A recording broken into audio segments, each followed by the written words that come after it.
नमस्कार, स्वागत है आपका 4 बजने वाले इस बुलेटिन में। मैं हूं आपके साथ आशा झा और बड़ी खबर के साथ इस बुलेटिन की शुरुआत करते हैं। जिंद गैंगरेप मामले में आपको बता दें, अब तक का सबसे बेशर्म बयान सामने आया है। दरअसल हरियाणा की पुलिस अभी तक एक भी आरोपी को गिरफ्तार नहीं कर पाई है, लेकिन हरियाणा के एडीजीपी ने ऐसा बेतुका बेशर्म बयान दिया है जिसे सुनकर आप हिल जाएंगे।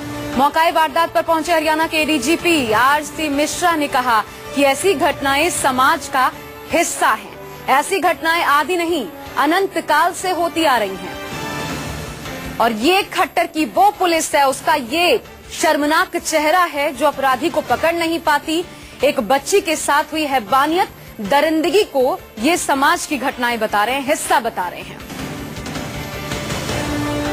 हम सुनाते हैं आपको एडीजीपी का ये शर्मनाक बयान। ये जो है समाज का पार्ट है। इस तरह की घटनाएं आज नहीं, अनंत काल से चल रही हैं। पुलिस का काम है तफ्तीश करना। देखिए, तो हरियाणा सुने, हरियाणा की खट्टर सरकार, खटारा सरकार जिसको कहा जाता है, जिसको अमित शाह ने तक तलब किया और उस पर पूछा कि क्या चल रहा है आपके प्रदेश में, जिसको हाईकोर्ट ये कहती है कि हर मोर्चे पर यह सरकार विफल है, फेल है। कितनी सुधरी है हरियाणा पुलिस, आप एक चेहरा देख रहे हैं।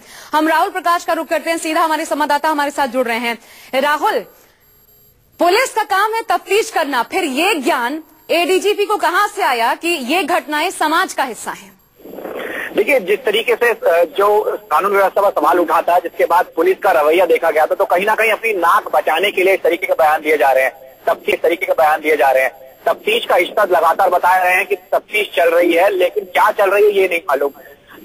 छोटे अधिकारी को सस्पेंड कर दिया जाता है, ऊपर के अधिकारी संज्ञान लेते हैं, लेकिन ये कहा जाता है कि जांच चल रही है। हर मामले में बात यही की जांच चल रही है, लेकिन क्या जांच चल रही है किसी को नहीं मालूम। लेकिन जो ये बयान दिया है ये हैरान करने वाला है कि जिस समाज के लिए कानून व्यवस्था यानी लॉ एंड ऑर्डर मेंटेन करना सबसे जरूरी होता है, वो इस तरीके का बयान देते हैं। हालांकि जिस जांच को पहले करना चाहिए, जो समझदारी पहले दिखानी चाहिए, शायद वो ना दिखाकर इस तरीके का बयान के कहीं ना कहीं ये हैरान करने वाली बात है। लेकिन फिर भी पुलिस का यही कहना है कि हम जांच कर रहे हैं, जांच करके जल्दी आरोपियों को पकड़ेंगे, लेकिन हाथ खाली हैं, लेकिन आरोपियों को पकड़ेंगे। राहुल, जब एडीजीपी इस तरीके का बयान दे रहे हैं तो फिर क्यों ना प्रदेश में जो महिलाएं हैं, बच्चियों के माता पिता हैं, बच्चियां खुद हैं, वो ये समझ लें कि अपनी सुरक्षा उनके खुद के हाथों में है, या फिर भगवान के हाथों में। पुलिस से वो कुछ अपेक्षा ना रखें। देखिए, जिस तरीके का हालात और जिस तरीके का माहौल हरियाणा में बना है और जिस इलाके में हम मौजूद हैं, यहाँ के हर एक घर में इस बात की चर्चा है कि आखिरकार क्या हो रहा है। इससे पहले नहीं होता था, लेकिन लगातार ऐसी घटनाएं हो रही हैं। कहीं ना कहीं डर का एक माहौल है, असुरक्षा का माहौल है, जो सीधे तौर पर ये कहा जाता है कि कानून व्यवस्था कहीं ना कहीं चरमराई हुई है, कहीं ना कहीं उस चीज में देरी है। जहाँ देखो इस तरीके की घटनाएं हो रही हैं, लेकिन अपराधी मस्त रहते हैं और कहीं ना कहीं पुलिस अपने इस रवैये पे अटल रहती है कि क्या करना है क्या नहीं करना है। ये समय लेके टाइम लेके बात करते हैं और कहीं ना कहीं ढीला रवैया अपनाते हैं, तो यही वजह है कि घटनाएं लगातार बढ़ रही थी। राहुल, आप हमारे साथ बने रहिए। अमित कुमार हमारे संवाददाता हमारे साथ जुड़ रहे हैं। अमित, खट्टर को अमित शाह बुलाते हैं, तलब करते हैं, उनसे बातचीत करते हैं प्रदेश की हालत को लेकर, लेकिन फिर जब ऐसा बयान एडीजीपी का सामने आ जाए तो लगता है खट्टर यहाँ से क्या सीख कर गए, और जो सीख कर गए क्या वही बताया कि उनकी जो पुलिस है वो ऐसे बयान देती है? देखिए, कोई पहली घटना नहीं कि पुलिस ने इस तरह की हरकत की, और निश्चित तौर पर एक शर्मनाक बयान है। जो जिसके पास जिम्मेदारी थी वो इस तरह से बयान देते हैं। और यहाँ पर भी जो महिलाएं हैं उसमें बहुत ज्यादा गुस्सा इस बात को लेकर, और यहाँ पर महिलाएं आए थे या हरियाणा भवन में। यहाँ पर आप देखिए कि यहाँ पर मुख्यमंत्री है यहाँ पर, और वो यहाँ पर दिन भर से हैं। सुबह अमित शाह ने उन्हें बुलाया और अमित शाह ने बुलाकर उनसे पूछा भी, आप कह सकते हैं तलब किया और वहाँ के हालात से पूछे, लेकिन कहीं न कहीं उनकी जो नाकामी है वो साफ तौर पे दिख रही है यहाँ पे। अमित, मैं जरा आपसे ये चाहूंगी, आप इन महिलाओं से ही पूछे एडीजीपी के बयान पे ये महिलाएं क्या सोचती हैं, ये बेहतर बता पाएंगी। एडीजीपी जो है वहाँ के, वो कह रहे हैं कि ये सामाजिक, इस तरह की समाज का हिस्सा है जो घटनाएं हुई है जिनमें, और ये अनंत काल से चले आ रही है। इस तरह के बयान से आप क्या कहेंगे? इस तरह के बयान उनके लिए बहुत ही शर्म की बात है। जिस भी पद पर वो हैं उनको तुरंत उस पद से इस्तीफा देना चाहिए, क्योंकि वो लोग इस समाज में रहने के लायक ही नहीं हैं। बहुत सारे बयान ये बीजेपी के नेता और बीजेपी के मंत्री लोग दे रहे हैं, जैसे बोल रहे हैं कि महिलाओं को लक्ष्मण रेखा नहीं पार करनी चाहिए।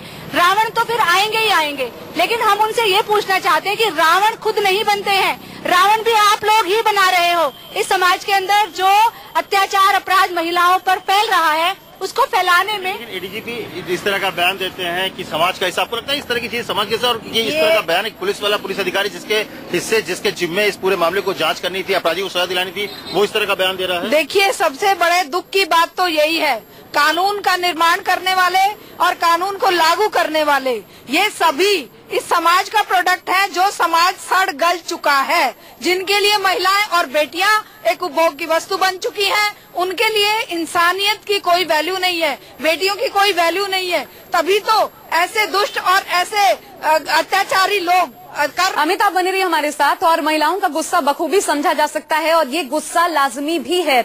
हमारे साथ रंजिता मेहता इस वक्त कांग्रेस से जुड़ रही हैं, कांग्रेस की नेता।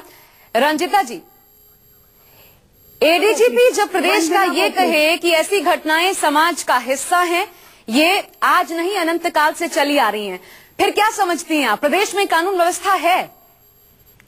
देखिए, सबसे पहले तो मैं वंदना पोपली बोल रही हूँ, प्रदेश प्रवक्ता। और जहाँ तक आप बात कर रहे हैं कि अनंत काल से चली आ रही है इन प्रॉब्लम्स की बात, मैं आपको ये बताना चाहूंगी कि महिलाओं को सदा ही दोयम दर्जे का समझा जाता है, इसमें कोई दुराय नहीं है। महिला सुरक्षा नहीं हो रही है, ये इस चीज से कोई इनकार भी नहीं है, लेकिन सरकार क्या कर रही है वो भी एक देखने का विषय है कि बेटी बचाओ बेटी पढ़ाओ का नारा देने वाली सरकार आज यहाँ पर कहती है कि जो रेप है वो छोटी मोटी घटना, ये हरियाणा के सीएम कहते हैं। और मोदी सरकार जो है लेकर आई थी कि हमें एक्ट नहीं एक्शन चाहिए। जब निर्भया के बाद एक्ट बना था तो उन्होंने एजेंडे में खत्म ही हो गया। लेकिन जब कोई ऐसा बयान दे तो क्या ये ऐसा नहीं लगता, एक अभिभावक के तौर पर, एक महिला के तौर पर, एक बेटी के तौर पर, जब एडीजीपी इस तरीके का बयान दे रहा है तो क्या ये एक मैसेज नहीं जाता कि ये सरकार की सोच है, लड़कियों को लेकर, महिलाओं को लेकर कितना संवेदनशील है ये सरकार? क्या ये हमें पता नहीं लगता सिर्फ इस एक बयान से? बिल्कुल, तभी जो है कांग्रेस हमेशा जो है महिला सशक्तिकरण की बात करती है।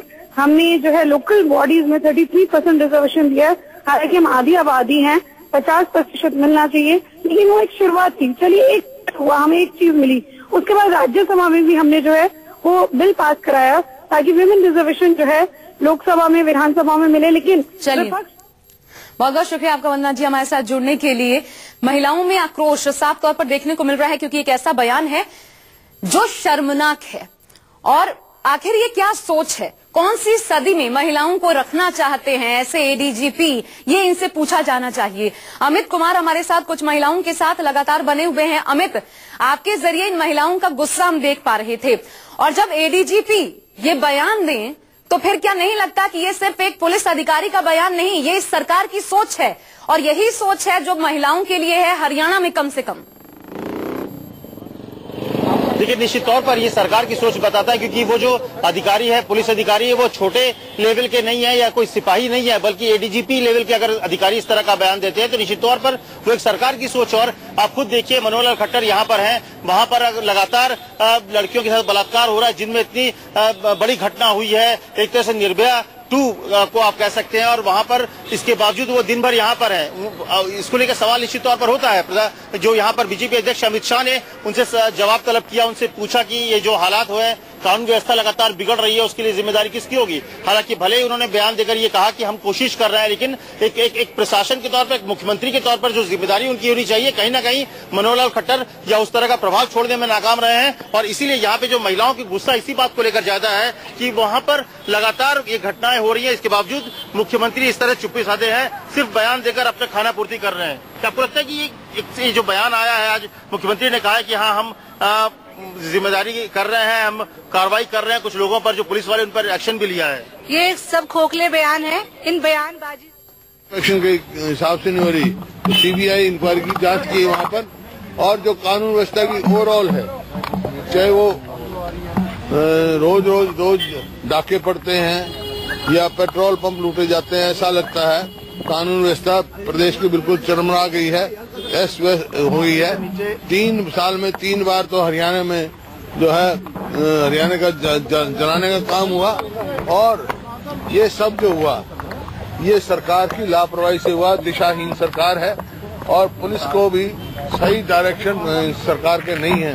इस वास्ते ये सरकार विफल है और आज इस नतीजे पे पहुंचे। सबकी चिंता ये है ये सरकार बहुत ही दुखद घटनाएं हैं, वास्तव में निंदनीय है।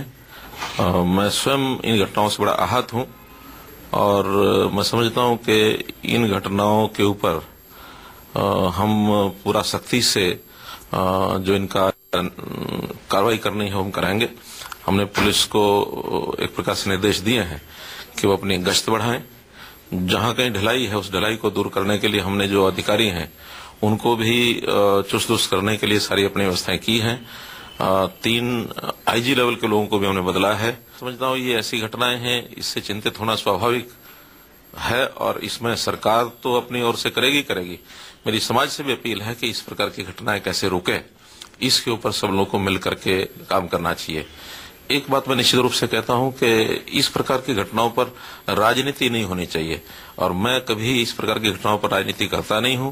मेरे अपील विपक्षी राजनीतिक दलों से भी है कि ये ऐसी घटनाएं हैं जिन घटनाओं को राजनीति के लपेटे में न लाया जाए, क्योंकि ये घटनाएं पहले भी हुई हैं, आज हुई हैं तो भी निंदनीय है।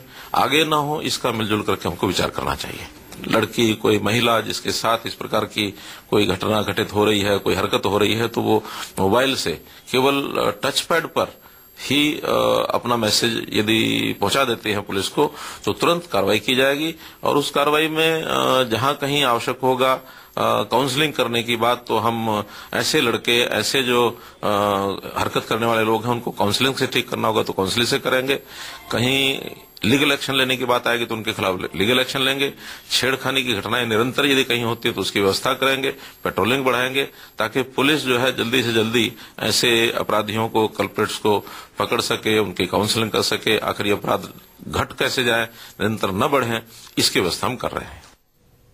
एक तय रटी रटाई लाइन है और वही मुख्यमंत्री बार बार दोहराते हैं।